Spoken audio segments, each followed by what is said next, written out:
Well, we moved to Wrocław in Poland, and well, the weather ain't too good, is it? Number 3, that's Piero Liatti. He's leading the European Rally Championship standings at the moment. And the man from Belgium here, Patrick Snijers with Colibunders, he's repaired the bodywork after last week's rally. John Bosch and Kev Gormley. I think they're 4th at the moment in the European Rally Championship. Sundström is there too. Is number 6 at the moment. Okay, number 1, Fabrizio Tabaton. This is the 48th running of the Rally of Poland, and took place right at the beginning of June, 6th to the 8th of June, so.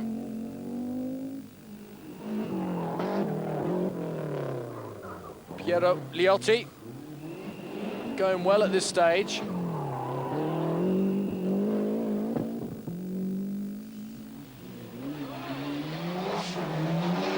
Well, he's done it again. He's always running into something. He's butted something with the front left hand, but he's still managing to go. 403 kilometers long, this event. And 24 special stages. Michael Sundström in the Mazda. And he's going well at the moment. He came 2nd in the Lombard RAC in 1983. And he's been rally champion in Finland so many times. He's a great driver. He ran the Baron Rally as well. Well, Snijers still going well despite the bodywork. And he's in the lead again, and it'll be interesting to see whether he can stay on the road and in contention. Liatti is right up behind him, and Snijers is, Liatti had to change his gearbox in one of the special stages. This is the guy from Belgium, Mark Soule. And John Bosch up there in the top 5. Good on the tarmac stages, not so happy on the loose stages. But here's Sundström with the Mazda. And he's inside the top 10 at the moment. He had 1 or 2 problems there. Here's Thierry. He's going well, the Belgian, young Bruno. Here's the champion of Poland now, look, Kopa and Wisłowski in their Golf. My word, what's that? 000. They give that one 3-day start to check it all out. So,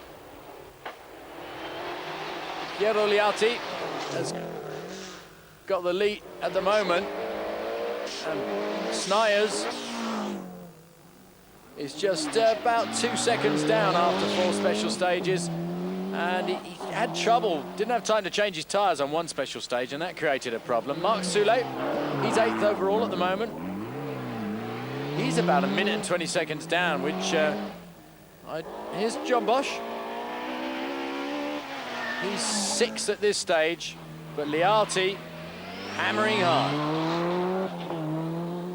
Let's have a word with Sundström. We have a problem with the brakes. We have had, from the beginning, very bad brakes, so we lose the brakes after 2-3 kilometers, so it's not very good. What place are you in right now? I don't know. I hope I'm in top 10. Well, Sundström be sorting out this Kevin Gormley. Let's have a chat with Snijers, find out what happened with his car. Look. Op het verbindingsstuk van Wrocław naar de eerste proef zijn we in een lot of trouble on the first leerlingauto stage. gereden. Die stond eigenlijk geparkeerd eigenlijk in een lange bocht achter een I actually hit vrachtwagen. another car on the way to the laat first gezien. stage, he says. We hebben even er van achterin geknald. And he says that's live, a little bit of damage, but nothing too bad. Ik denk dat we gedeeltelijk op een And John Bosch, plaats staan. he's 6th at the moment, and he's not very happy, really. Het was nog erg glad tot en met proef 5 en daarna is het pas echt droog geworden. So, we move on to the second part of the first day. A lot of the rally was run on day 1. There were 37 cars in Group N and 49 cars in Group A. And Poland's own champion, Kopa, getting a good cheer from the crowd. Car 15, co-driver Wisławski. And the crowd saying, go on there, son, give it rock all. Great, well, he's beaten out his front end, but you'd hardly believe it was one careful lady owner, would you? Only driven on Sunday afternoon. Liatti going well. Piero Liatti, second at this stage.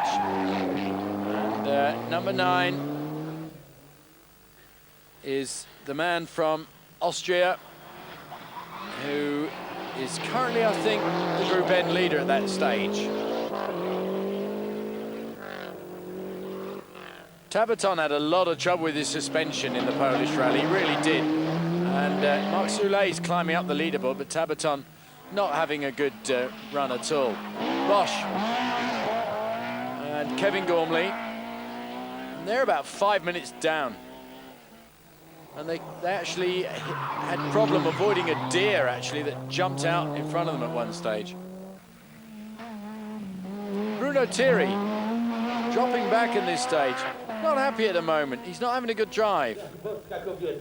So the start of the second day, Patrick Snijers had retaken the lead on the second day. And he's made a few alterations, not just with the bodywork. He's got a new headlight in there, but he doesn't need that today. And he's back in form again. I love to see that man when he's driving hard, but Liatti fought back and took the lead. And Snijers had problems, and so the lead sort of back and front and swapping and changing. So Liatti back in the lead with a gap of nearly 2 minutes, 2.25 minutes in front of Snijers. Soule, meanwhile, who's been driving very nicely, thank you very much, quietly, keeping out of trouble, looking after the motor, and he's in third position. So all the battling going up in the front end. It's interesting to see Enrico Bertoni coming through the field, and John Bosch is in 5th. Bertoni is only about 15 seconds behind John Bosch. Now Bruno Thierry started to liven up a bit. He's got real problems with his brakes, having to take everything sideways. 7th overall, but not very happy at the moment. So Sundström is 8th overall in the Mazda. I think he's fixed his brakes in the 3.2, 3.4 wheel drive, but it started to rain at the end of day 2, and my word, that changed things. Marc Soule, he got ahead of Tabaton, and he ended up 3rd in the rally. Patrick Snijers with Kolobundas going absolutely crazy in the rain in his Cossi, and he closed the gap to 26 seconds. Piero Liatti virtually untouchable, and Tabaton ended up back in 5th, and John Bosch lost a lot of time because of the 2-wheel drive M3, but there's the final result. Liatti from Snijers, from Soule, from Bertoni, and Tabaton way back in 5th.